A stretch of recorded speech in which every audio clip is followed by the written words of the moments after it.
மற்றொரு அண்மை தகவலை பார்த்துக் கொண்டிருக்கிறோம். பூந்தமல்லி வடபழனி இடையே மெட்ரோ ரயில் சேவைக்கான இறுதி ஆய்வு தற்போது தொடங்கப்பட்டுள்ளது. பூந்தமல்லி வடபழனி வழித்தடத்தில் தானியங்கி ரயில்கள் இயக்கப்படவுள்ளன.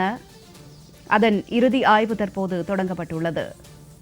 பூந்தமல்லி வடபழனி வழித்தடத்தில் இன்று முதல் 3 நாட்கள் ஆய்வு நடைபெறவுள்ளதாக தகவல் வெளியாகியுள்ளது. விவரங்களோடு இணைகிறார் எமது செய்தியாளர் லாவண்யா. வணக்கம் லாவண்யா, இது குறித்த விரிவான தகவல். வணக்கம் ஜனனி. பூந்தமல்லி வடபழனி மெட்ரோ ரயில் இறுதி ஆய்வு தற்பொழுது தொடங்கி இருக்கிறது.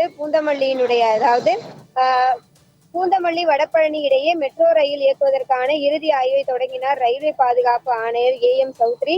இன்று காலை 9:30 மணிக்கு தொடங்கிய ஆய்வு மாலை 5 மணி வரை நடைபெறுகிறது. ரயிலில் உள்ள பயணிகள் அவசர காலங்களில் கட்டுப்பாட்டு மையத்தை தொடர்பு கொள்ளும் வசதி, தீ விபத்து ஏற்பட்டால் செயல்படும் புகை கண்டறியும் கருவிகள், ரயிலின் அடியில் உள்ள உபகரணங்களில் ஏதேனும் கோளாறு ஏற்பட்டால் செயல்படும் பாதுகாப்பு அமைப்புகள் மற்றும் ரயிலின் இழுவை அமைப்பு ஆகியவை சரியாக இயங்குகின்றனவா என்பது குறித்தும் ஆய்வுகள் நடைபெற்று வருகிறது.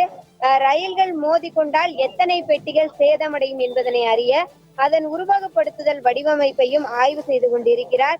அவசர காலங்களில் ரயிலை நிறுத்துவதற்காக எவ்வளவு தூரம் தேவைப்படுகிறது என்பதனை அறிய அவசர கால பிரேக்குகளை பயன்படுத்தியும் சோதனை நடைபெற்று வருகிறது.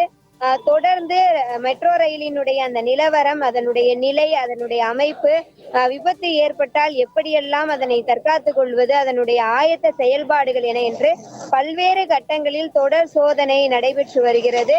அந்த பூந்தமல்லி வடபழனி மெட்ரோ ரயில் என்பது மிகவும் எதிர்பார்க்கப்படக்கூடிய ஒன்றாக இருக்கக்கூடிய ஒரு சூழலில் இறுதி ஆய்வுகள் தொடங்கி நடைபெற்று வருகிறது. ஜனனி, லாவண்யா, தங்களுடைய விரிவான தகவலுக்கு நன்றி.